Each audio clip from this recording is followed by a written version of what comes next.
Ladies and gentlemen, good day and welcome to Ashok Leyland Q2FY25 results conference call. This conference call may contain forward-looking statements about the company which are based on the beliefs, opinions and expectations of the company as on date of this call. These statements are not the guarantees of future performance and involve risks and uncertainties that are difficult to predict. As a reminder, all participant lines will be in the listen-only mode and there will be an opportunity for you to ask questions after the presentation concludes. Should you need assistance during the conference call, please signal an operator by pressing star then 0 on your touch-tone phone. Please note that this conference is being recorded. I now hand the conference over to Mr. Mukesh Saraf from Avendus Spark. Please go ahead, sir. Thank you, Tanmaya. Good evening, everyone. Welcome to the Q2FY25 post-results conference call of Ashok Leyland. From the management team, we have with us Mr. Dheeraj Hinduja, Executive Chairman, Mr. Shenu Agarwal, Managing Director and CEO, and Mr. K.M. Balaji, CFO. I'll now hand over the call to Mr. Shenu Agarwal for his opening remarks, post which we'll take the Q&A. Over to you, sir. Thank you, Mukesh. Good afternoon, ladies and gentlemen. Thank you for joining us today. I am excited to report our company's performance for quarter ended September 2024, which reflects our commitment to sustainable and profitable growth. The MHCV industry started off on a good note this year with 10% growth in Q1. However, this momentum was dampened in Q2 by seasonal factors like extreme weather conditions, uneven distribution of rainfall, and slow takeoff in government capex spending, resulting in 12% drop in MHCV industry volume. We believe these are temporary factors. We remain optimistic about industry prospects for H2 and also for the medium term.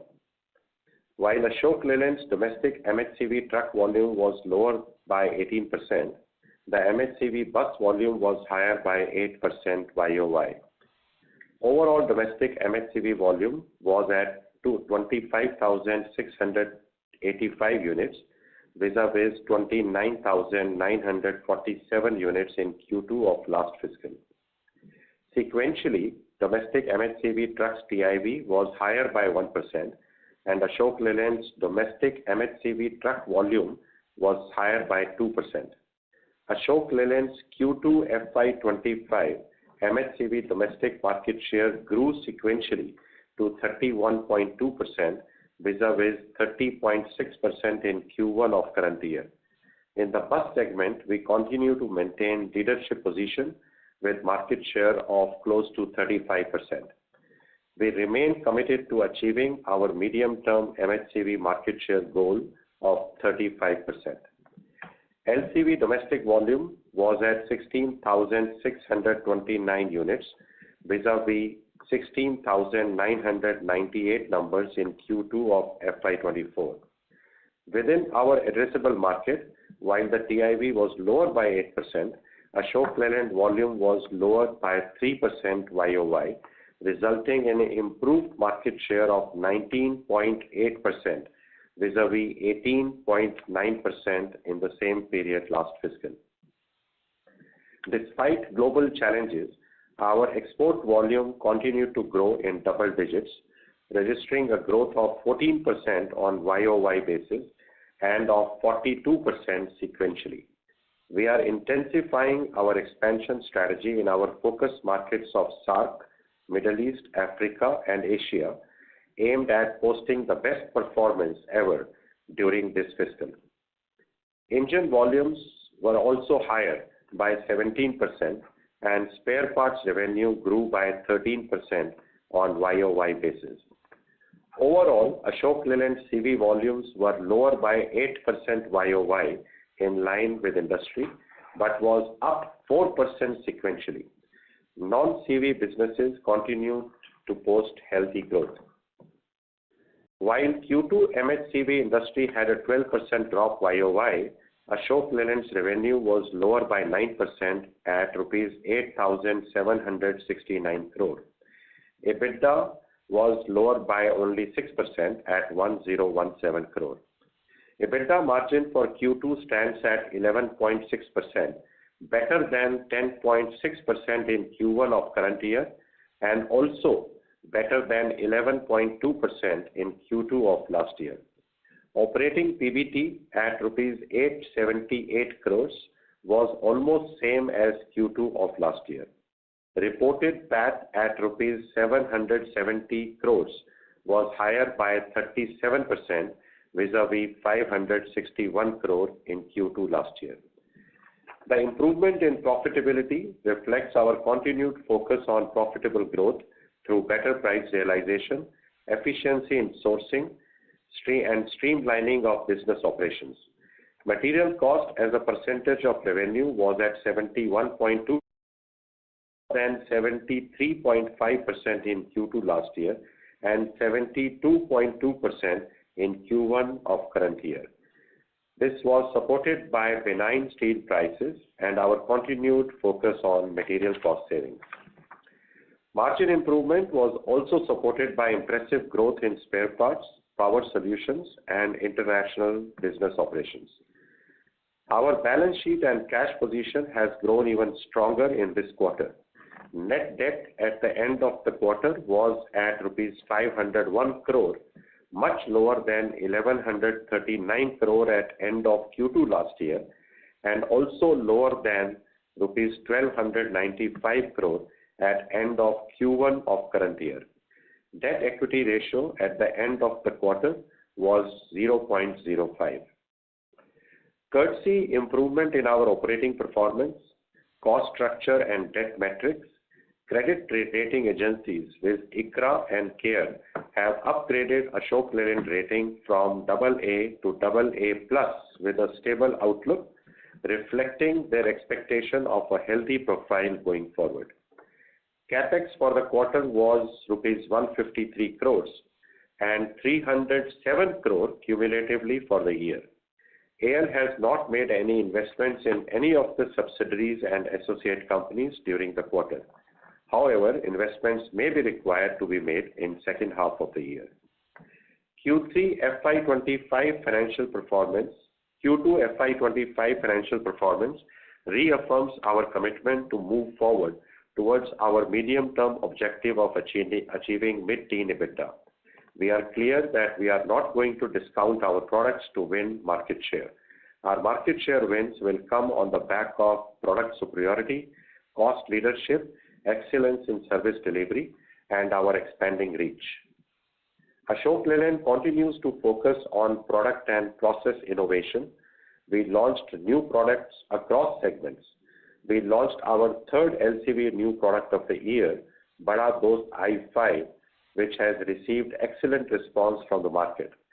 To address white spaces in ICB bus segment, we have launched Oyster ZI AC bus for school and staff applications.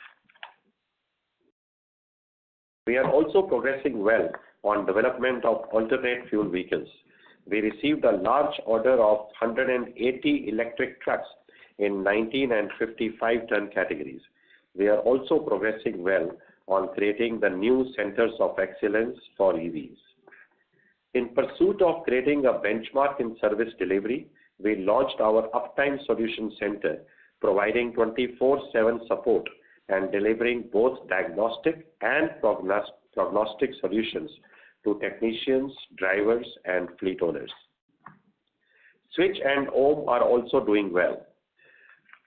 OHM, our EMAS subsidiary, has now been fully activated. Recently, it has been awarded an order of 500 buses from Chennai MTC. Switch is active in fulfilling DTC order of 1200 buses, supplies of which would start later this year. This would be a complete, newly developed low-floor electric bus with very contemporary design and features and is updated with all the recent advancements in technology. As advised earlier, Switch India is expected to achieve EBITDA break-even this fiscal. Reverse merger of Hinduja Leyland Finance with Next Digital is on track, and we are in the process of obtaining the necessary approvals from RBI. This is likely to get concluded before end of Q1 FY26. Ashok Leyland made significant progress on its long-term ESG commitments towards carbon neutral operations by 2030, net zero by 2048, and achieving 1 million child coverage by 2028 under our Road to School program, which was recently awarded the Distinguished Changemaker Award from Hindu Business Line. Ashok Leyland has been ranked number 2 among automotive companies and number 34 among India's most sustainable companies at the recent Business World's 6th Sustainability World Conclave. To sum it up, we have made good progress on all our key medium-term goals: mid-teen EBITDA, MHCV market share of 35%, growth in non-CV businesses, leadership in alternate fuel vehicles, value unlocking from subsidiaries, and moving steadfastly on our long-term ESG commitments. The pulse on the ground is quite positive. Festive season has proved that consumption story is intact. Most macroeconomic parameters are favorable. Private capex is on the rise. We expect government spending to also pick up in H2. We hope to see cuts in interest rates in the near term. With all these, we continue to remain optimistic for the CV industry for H2 and for the medium term. I now hand it over to moderator for Q&A. Thank you. Thank you so much, sir. We will now begin the question and answer session. Participant present on the audio bridge who wish to ask a question may press star and 1 on their touchtone telephone. If you wish to remove yourself from the question queue, you may press star and 2. Ladies and gentlemen, we will wait for a moment while the question queue assembles.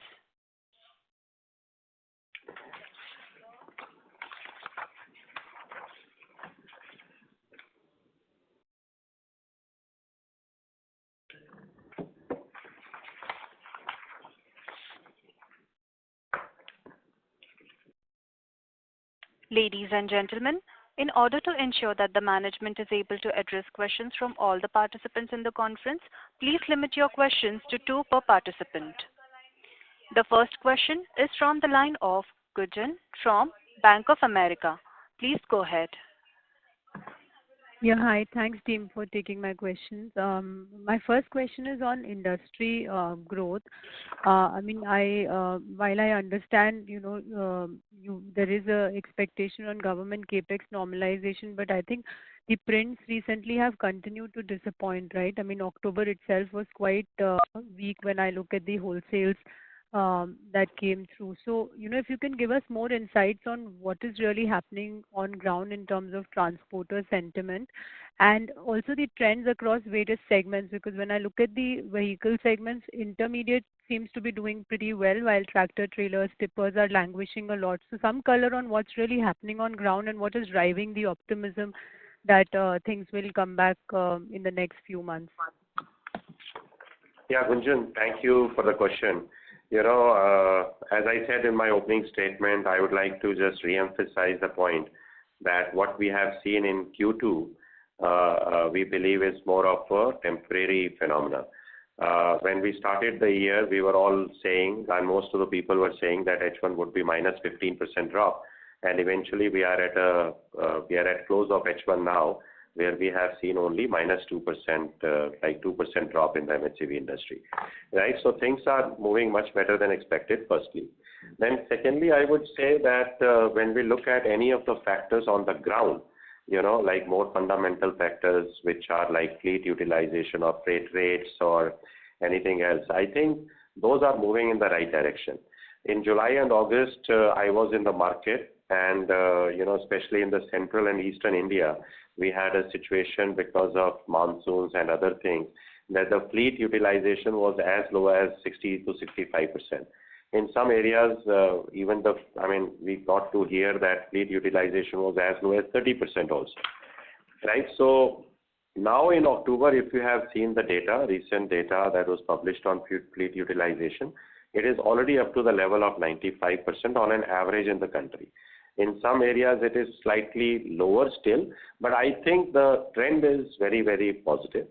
If you have also seen the recent ICRA report, it has projected a growth of 0 to 3% for the whole year in MHCV trucks. What that means basically is that the industry in H2 has to grow by about 6 to 10%. Right? So, there is a positive narrative building up because I think the acceptance that Q2 was temporary is quite widespread right now. And that is what is building optimism for us as well. Okay, got it. This is quite useful. And when you look at the 0 to 3% which you mentioned, are we confident that we'll actually end the year at a low single-digit growth? Is that something like I mentioned, that is ICRA's estimate, right?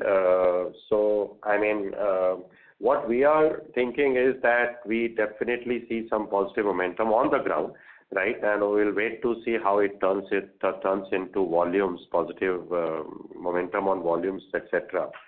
But I think at the worst, we are not seeing any degrowth in H2, I would say. A degrowth for full year or degrowth in H2? Degrowth for H2 we are not seeing. So we are seeing at the minimum H2 should be kind of flattish, if not positive, like what ICRA is saying. Which would still mean that on full year basis we'll be negative, right? Because first half itself. H1 has been only 2% negative, right? So we are talking about like 1 or 2% here or there, and you know that the H2 industry is far more than H1, right? So even you can do the math, but we are quite hopeful that H2 would turn out to be good. Okay, got it. My second question is on the margins. Clearly, commendable delivery there and consistently for last many quarters now. If you can just share some color on, on the gross margin improvement that we've seen in this quarter. What are the key variables driving this, in terms of commodity, mix, etc., and how should we be thinking about this going into the second half? Are there any tailwinds beyond operating leverage that we should keep in mind for second half? So, Gunjan, we are not doing anything different really. 1.5 years back, we went to the market and we told that our goal is, sustainable, profitable growth. And that is what we have been doing all along. There's nothing different we have done. The levers that we had explained in that analyst meet are the same levers we are addressing. Whether it is trying to get more realization out of our products on the back of, strengths we are building in the product, or it is, addressing the various cost opportunities that we have inside, whether in terms of product cost or in terms of any of the overhead costs, or is it also like, trying to grow our non-MHCV businesses, which are, some of these are really very high margin businesses like defense, aftermarket, and even international operations. Yeah. So that is the focus. I think the team is very, very focused on stuff that has to be done. And this is what the Q2 results are also showing. Despite a 9% drop on the top line, which was driven mainly by the industry drop, we have still been able to post a 12% growth in our PAT, even if we exclude the exceptional items. So can you give a quantum as to how much was the commodity tailwind, metal tailwind per se on a quarter-on-quarter basis, and also, percentage of non-vehicle business, that is high margin business that you typically call out, how has that moved maybe from last quarter to this quarter? See, Gunjan, Balaji here. There has been a considerable softening which has happened on the prices of steel. Especially, steel, flat steel, proprietary steel, all these have gone down by about 2.5 rupees per kg on a near opening rate of 61 rupees. So all these have got translated to 0.5% margin reduction. And similarly, on the cost reduction initiatives, just like what we did in last 2 years, as our MD was indicating, we are not doing anything different. The same levers we have used, and the cost reduction exercise is continuous, and it is also continued for the current financial year with a higher target, and all these targets are materializing, and we have got additional 0.5% from that. So all these are getting translated to 1% reduction on the metal cost, which you are seeing. Okay, got it. This is useful, sir. I'll join back the queue. Thank you so much. Thank you very much. The next question is from the line of Chandramouli Muthiah from Goldman Sachs. Please go ahead. Hi, good evening, and thank you for taking my questions. My first question is just trying to understand the back half of this year and the base effects from last year. I think in the December quarter, we had 4 to 5 state elections last year. This year doesn't seem to be recurring. Also, in the March quarter, which is seasonally stronger, I think last year there was pre-general election sort of factors which may be subdued the base. So just trying to understand at the current run rate of demand that we are at heading into maybe the seasonally stronger back half, how do you think about the base effects, and is that supportive for potential outperformance on growth going forward? Chandramouli, thank you for the question. Yes, we think that base effect is also going to help the industry in some way. Like you rightly said, December we had some disruptions in some of the markets because of the elections, state elections. And then March, quarter 4 was not particularly as good. I mean, it had a negative growth, substantial negative growth last year in quarter 4. So we are sitting on a kind of a lower base. Now, in comparison to this, if you look at April, October last year, we had a considerable growth, right, in the MHCV industries. So things turned around around November because of the reasons that you have stated. And therefore, this base effect should help going forward. Got it. That's helpful. My second question is just around the mandatory AC cabin norms. So just trying to understand that slightly better across M&HCV and LCV. If you could just give us some color on presently what is the share of vehicles, the vehicles that you sell that already is air conditioned on the cabins, LCV and M&HCV, and also by what time would this potentially become 100%? And if so, what is the kind of ASP delta on non-AC vehicles versus AC vehicles on your fleet? Yeah, there's not going to be a considerable point as far as the impact is concerned because the additional delta cost that we are looking at is even less than 0.5%. Yeah, so it's not going to be anything significant. It will impact about, I would say, 80% of the new sales because only 10 to 20%, depending on the segment of the current sales, comes with AC, right? But since the cost impact is not that high, it should not have any impact. I think, as far as I remember, the regulation is becoming effective from June 1st or 2nd week of next year. Got it. That's helpful. Thank you very much and all the best. Thank you very much. The next question is from the line of Raghunandan NL from Nuvama Research. Please go ahead. Thank you, sir, for the opportunity and festive greetings.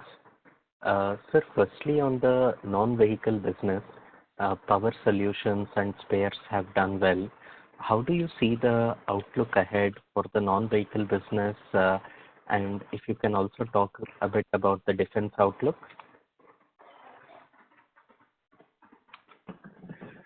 Okay, so let me start with defense, and I'll ask Balaji to also pitch in. On the defense side, you know that last year was a damn good year for us.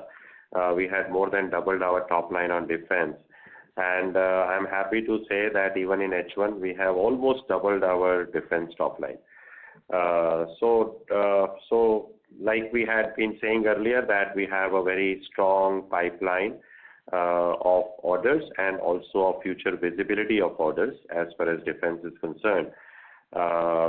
So I think we'll be performing quite well, not just this year, but also in the years ahead on the defense side. On power solution, although the H1 has not optically posted, we have posted a huge growth. Actually, the volume growth has been slightly negative, but we were expecting that because last year you would recall that in H1 there was a lot of pre-buy because of the emission norms, and therefore we were expecting a kind of a slight degrowth in PSP volumes this year. But H2 outlook is very, very strong on PSP, and overall for the year, I think we will do very, very well. We have already taken a very aspirational target as far as PSP is concerned, and I am very hopeful that we will be able to deliver on that. On the aftermarket side, we are continuously growing at about 15%. In H1 also, we have grown, I think, by 14% or so. This is a business which has a lot of future potential, and therefore we will continue to, tap that potential as well. Lastly, on the international business, which is also a higher margin business for us, we have done fairly good despite all the geopolitical challenges in several parts of the world. Although the SAARC market is way down and continues to be down, but we have done really well in our other markets, which are GCC, Africa. We have also made an entry into Southeast Asia now. Like we told you earlier, that this would be our next attempt to expand geographically. So overall, we are doing very well on international operations, and I think I can go ahead and tell you that most probably this year would be our best year ever as far as international business is concerned. Thank you, sir, for the comprehensive answer. And on the just a clarification on the export side, you had earlier indicated that efforts will remain, that the share will continue to increase in the overall revenues. How do you see it 2-3 years down the line?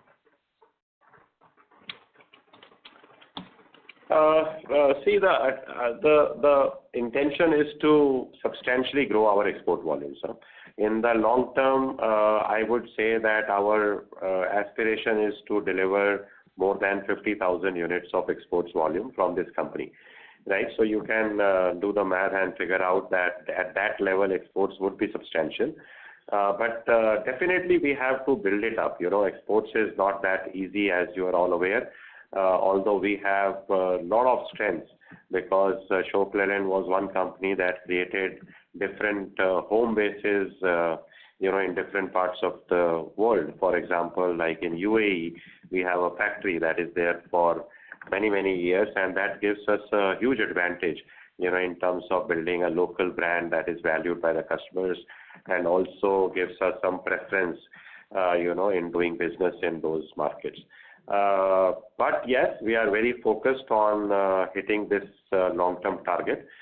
We are investing a lot in new development of products, as well as we are entering into new markets of our choice. So if we continue to do well here on these two fronts, I am quite confident, that we should be doing well year on year on exports. Thank you, sir. And how do you see the support to electrification from PM e-drive scheme and payment security mechanism? I understand that you have 2,000 pending orders in buses, and you also indicated 180 orders for electric trucks. Yeah, Raghu, that's right. I mean, optimism on the EV bus side is building every day. The government also is coming up with a lot of positive statements as far as electrification of public transport is concerned. Yeah, and Switch is very well positioned along with OHM to be able to participate and lead this whole journey in the country. Our focus in Switch has been to create the best of the products. Yeah, and we have, to that extent, we have been running this company on a very tight leash.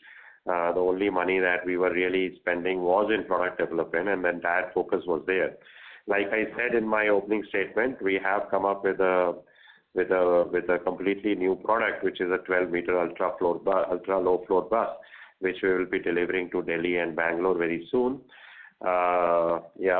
And so I mean we are quite happy with the progress actually that Switch and OHM are doing, and we are also positive that Switch, if not in Q4 of this year, by quarter one or quarter two of next year should be also EBITDA positive.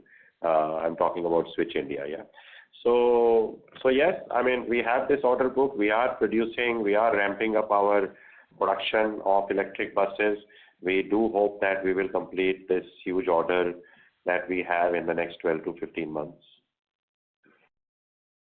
Great, sir. Good to hear that. And lastly, Balaji, sir, if you can share the tax rate we can work for the year. I'll fall back in the queue. Thank you. For follow-up questions, as there are several other participants waiting for their turn. Sure. Thank you very much. So the next question is from the line of Amit Hiranandani from Smiths Limited. Please go ahead. Yeah, congrats team for good operational performance in this tough environment. Sir, based on our on-ground checks, the replacement demand is not that significantly growing as per the estimates. So can you please share your findings and views on the same?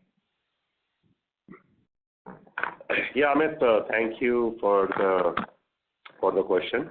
I mean, if you are referring to Q2, I would agree with you that there has been a kind of pushback on the replacement demand because of all these factors that I had earlier mentioned, about monsoon and the slow takeoff in the government capex, etc.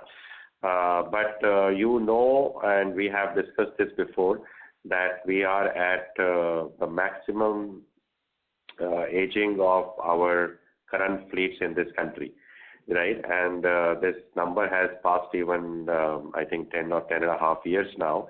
And historically, this number has been close to 7.5. So as soon as I think the environment becomes more positive, which we hope it will, starting November, I think you will see a lot of that replacement demand coming back. All right. And sir, how was the discounting situation in Q2 vis-a-vis Q1? And sir, would you be comfortable in sharing the average discount number for Q1 and Q2? No, I mean, we don't normally look at the discounts and monitor the discounts per se separately. We look at what we call it as the net sale realization, which is after reducing the discounts. So we don't monitor and we don't share the discount numbers separately.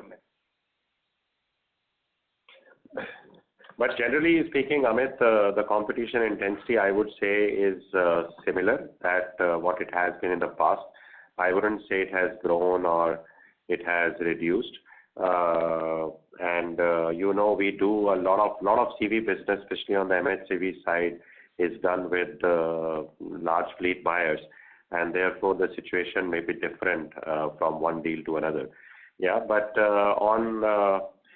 as far as Ashok Leyland is concerned, as we have said in the past as well, we have a certain threshold internally below which we will never go, even if we have to lose a deal.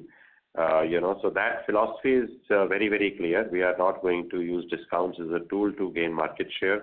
Market share has to come through our fundamental strengths that we will develop over time.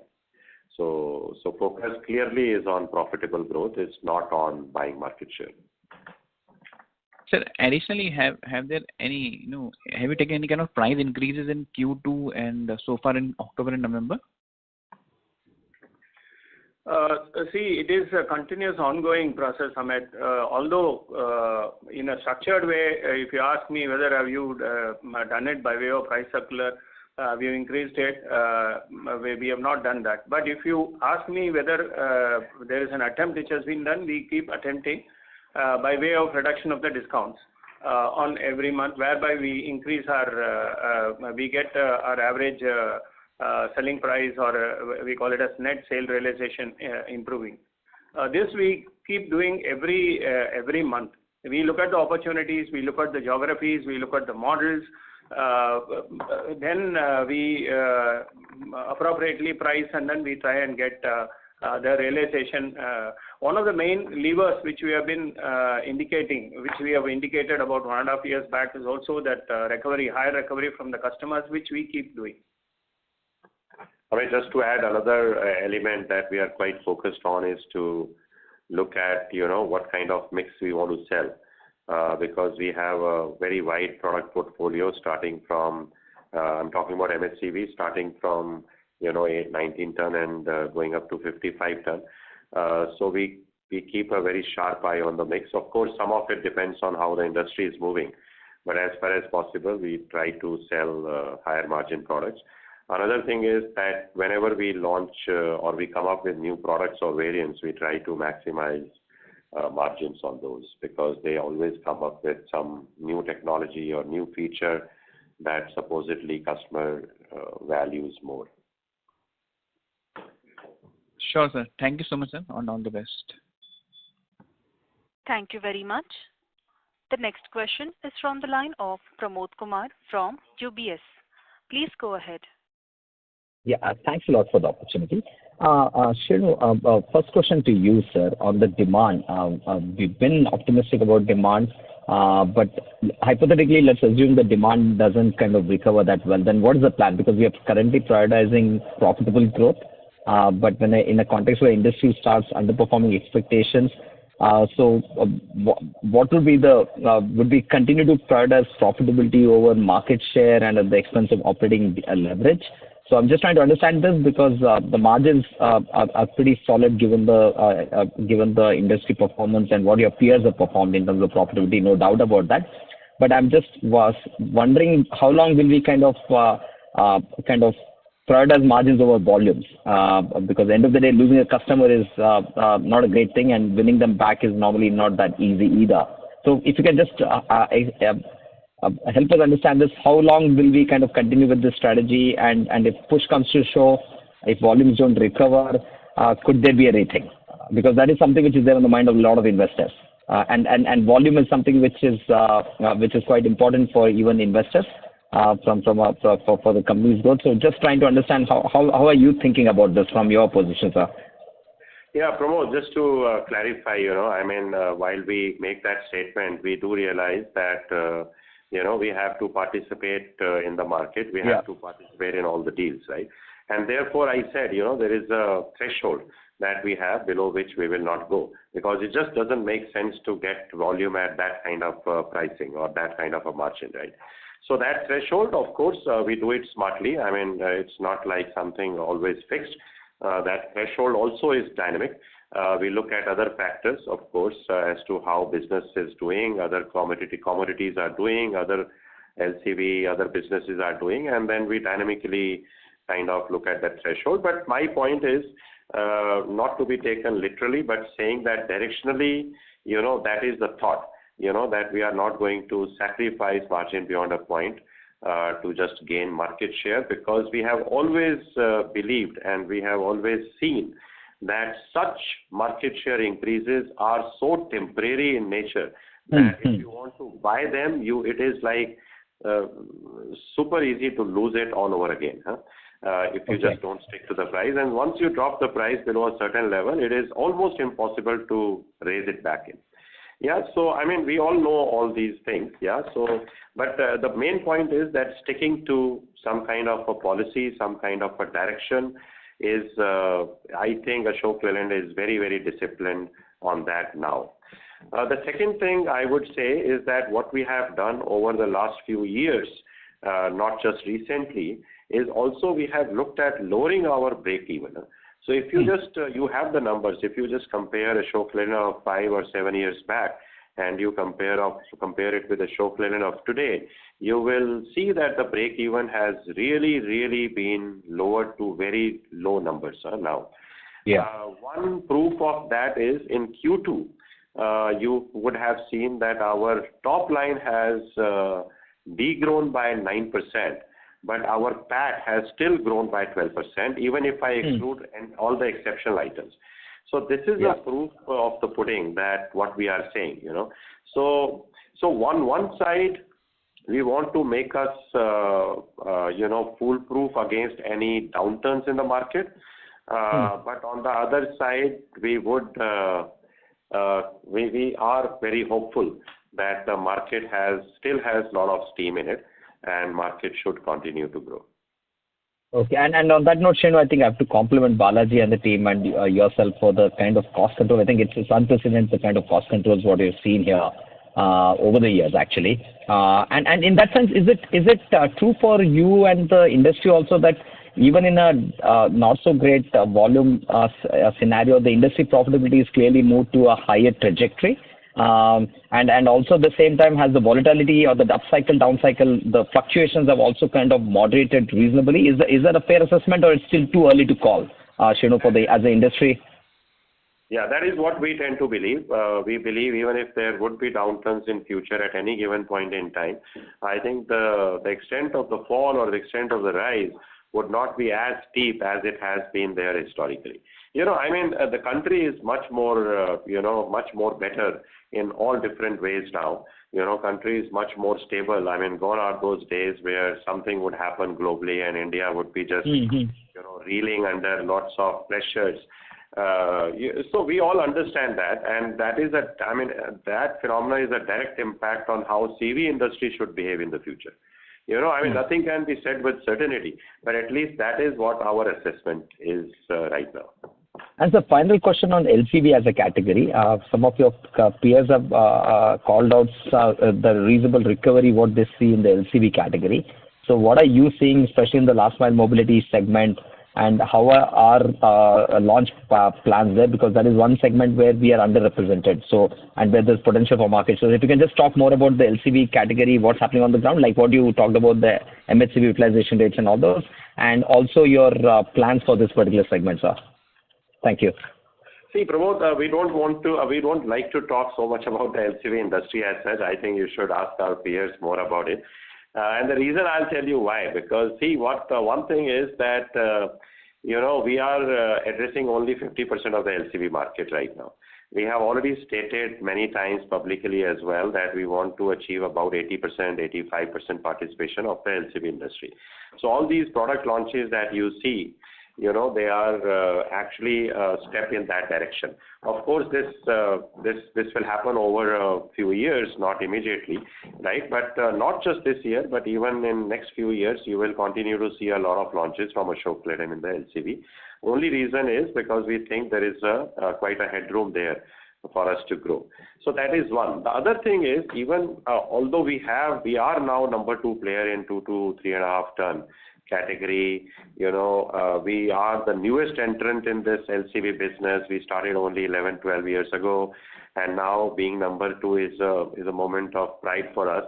But also, if you look at that 20% market share, actually we are quite lopsided in our presence. South, if you see, we have many markets, many states, many regions where our market share is as high as 35-40%, right? And if you look at some of the regions in the north or the east or the center, we still have single digit. Yeah, so we are not too much concerned about the market movement, although we are very optimistic that this LCV has even a higher potential to grow in future than MHCV in terms of volume growth, because of last mile, because of rural penetration and all that. But our focus is just to get a better share of this market, both on the geographical expansion side and also how we can come up with a more wider and better product portfolio. Thanks a lot, sir. Wish you all the best. Thank you. Thank you very much. Thank you very much. The next question is from the line of Amin Pirani from JP Morgan. Please go ahead. Yes, sir. Hi. Thanks for the opportunity. Actually, my first question is on the point that you mentioned about Hinduja Leyland Finance. You mentioned that you expect it to complete by 1Q FY26. Now, I just wanted to understand, this process has been delayed quite a bit. So, is there anything which is delaying the process specifically? Also, since you had tried to do an IPO several years back, but then you changed your plan, given the kind of market that we've had, in terms of new issues being subscribed, is there a rethink that you can have, or now you are sticking to that original plan? And if yes, then what is causing these significant delays in the process? If I can answer that, Dheeraj here. The delays have really predominantly been in just the normal regulatory approvals and nothing more than that. there is no change in the plans.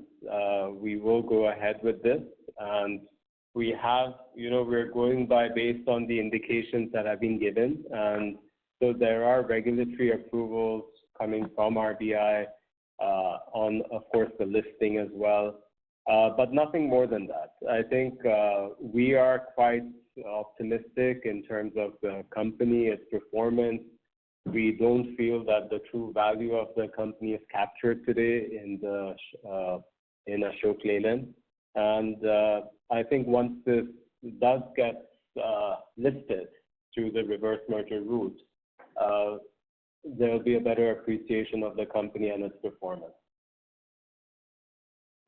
Thank you. That's good to know.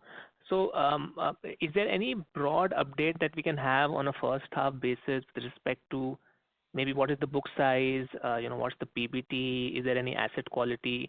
And you also mentioned that you haven't invested any money in the subsidiaries in first half, but some investments would be required in the second half. So any broad indication as to, what that investment could be for Hinduja Leyland Finance and probably for the other businesses? Balaji, you have the details with you? Yeah, I have the details, sir. I'll share. The asset under management for Hinduja Leyland Finance alone is about 42,000 crores. And the housing finance is around 12,500 crores.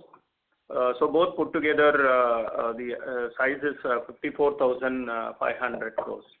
That's the size. And you are talking about the profitability. It is revenue is about 2,900, 3,000 crores, and profit is around 350 crores. And regarding the investments in H2, we might have to invest some towards the share capital of Hinduja Leyland Finance. We will know as we progress during the financial year, depending on their requirement as well as on the capital adequacy ratio. We may have to fund, but it will not be very substantial amount. It could be around, in my estimate, this is my estimate, it could be around 200 to 250 crores equity infusion which may happen. Okay. And any broad number for either Switch or Om? You mean in terms of investment? Yeah, in terms of investments in the second half. Okay.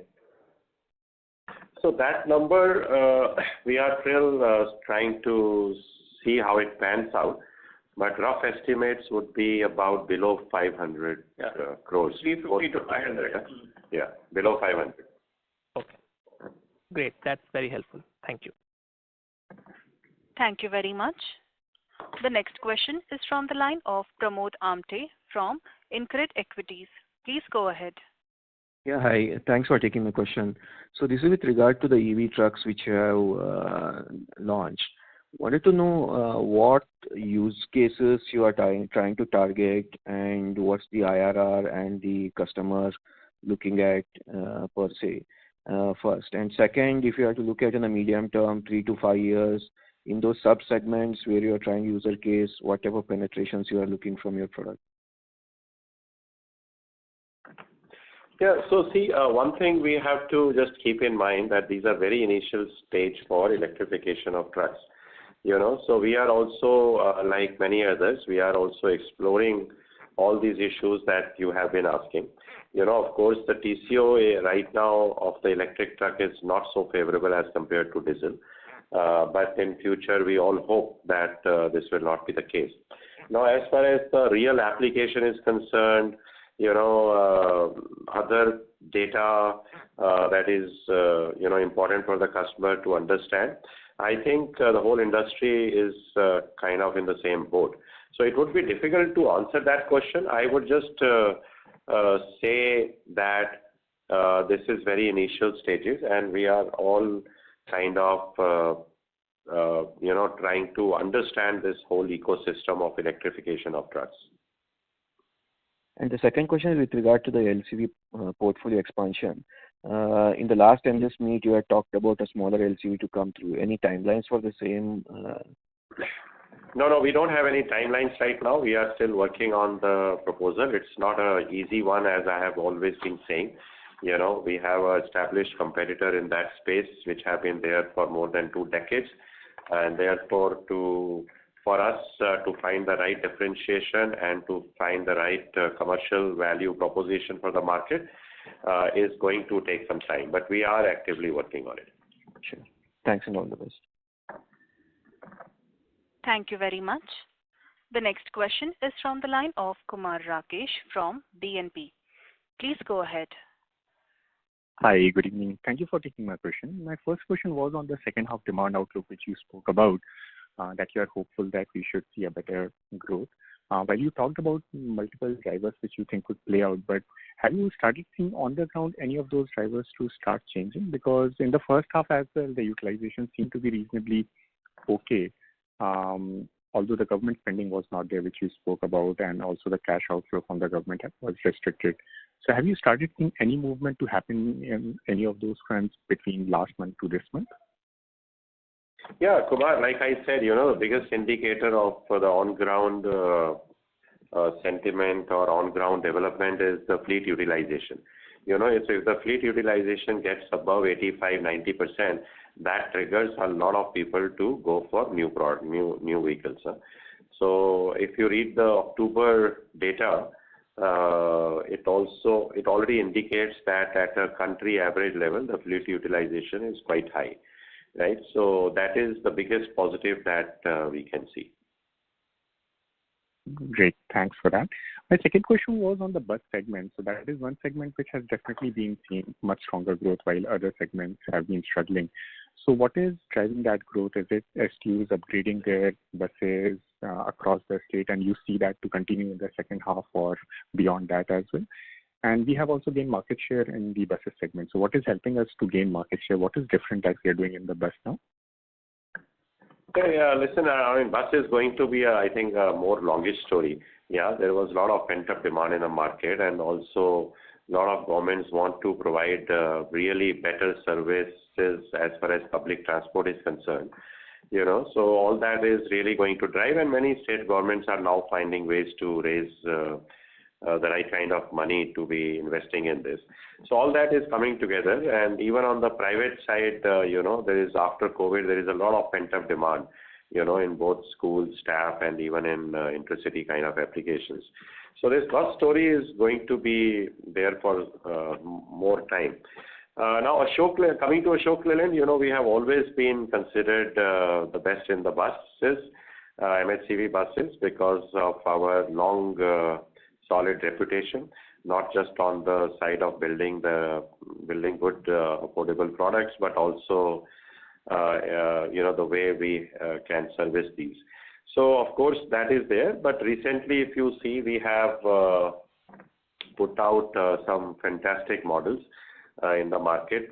Last year, we launched a 13.5 meter bus, and we were the first one to do so in the country. And now we are ready to launch another bus where we'll be the first one again, which will be a 15-meter front engine bus, competing in the high end of intercity movements. So that would be also something which we are looking forward to, although the launch will not be this year, it will be next year. And then on the ICV bus side, where we have a relatively lower market share, that also we are transforming our entire product portfolio. In some of we had products there, but somewhere we had a issue of performance, and in some other segments we had an issue on the way the buses were built in terms of their commercial proposition. So we've been able to address all of that, mostly, I would say. The rest will continue, and therefore we do expect to actually retain, I would say, market share on the bigger buses, but gain market share on the smaller buses now going forward. Great. Thanks a lot for that detailed answer. Thank you very much. The next question is from the line of Kapil Singh from Nomura. Please go ahead. Good evening, sir. I had a question on Switch. We have an order book of about 2,000. Over what period are we expecting to deliver this? And when you talk of EBITDA break-even, what kind of volume levels would the company need to do for that EBITDA break-even on a quarterly basis or annual basis? Also, does the break-even include the PLI benefit or it doesn't? Yeah, Kapil.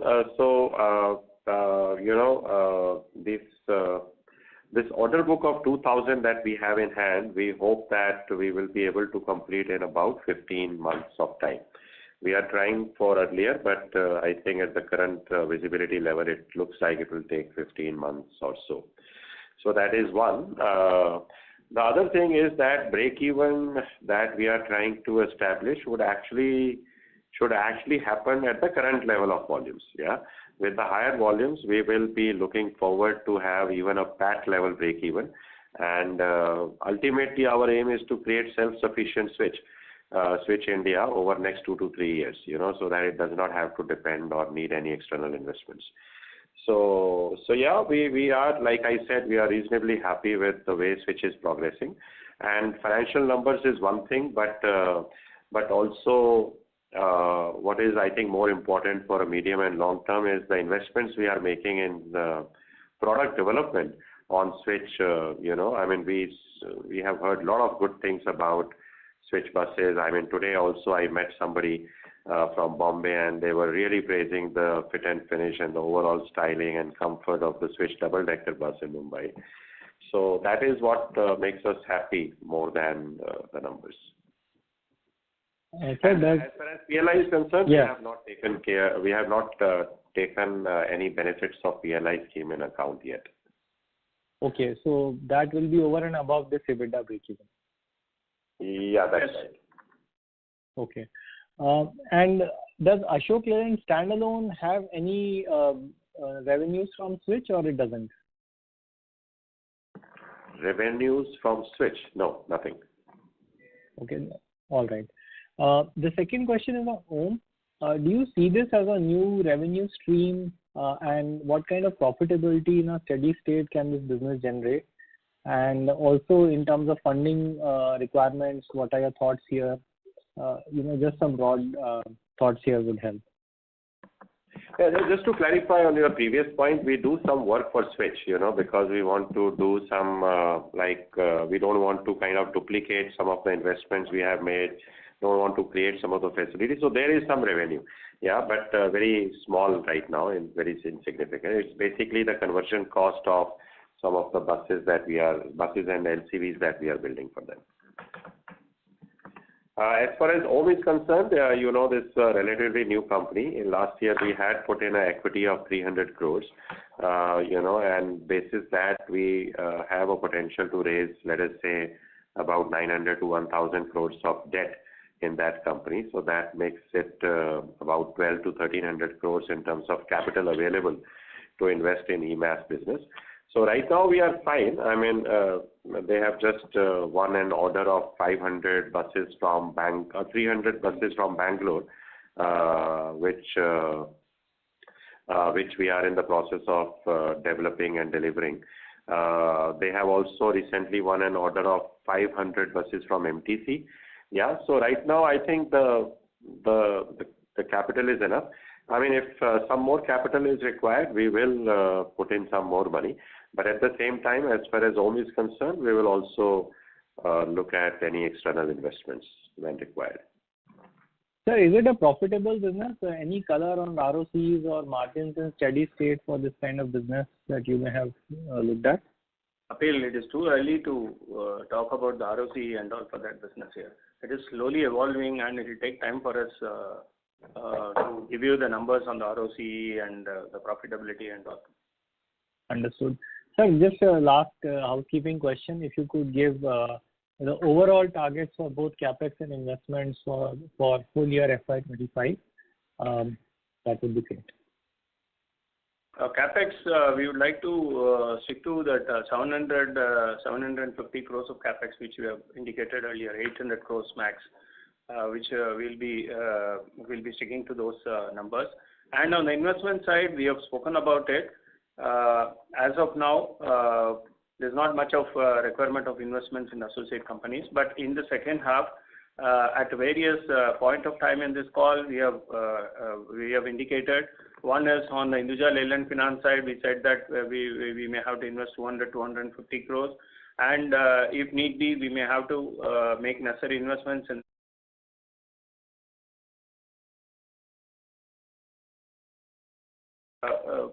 500 to 750 crores in the maximum situation. All right, sir. Thank you, and have a good day. Bye.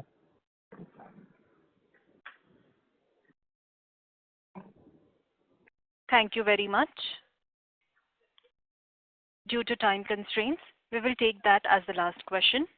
I now hand the conference over to the management for closing comments. So thank you everyone for joining us on this call. The only thing in the closing comments I would like to say is that we are very, very focused and very disciplined on our path that we had chosen and that we had shared with you about a year and a half back. And we are putting in all the efforts to reach those midterm goals that we have set for ourselves. Thank you very much for supporting Ashok. Thank you very much, sir. On behalf of Avendus Spark, that concludes this conference. Thank you for joining us, and you may now disconnect your lines. Thank you.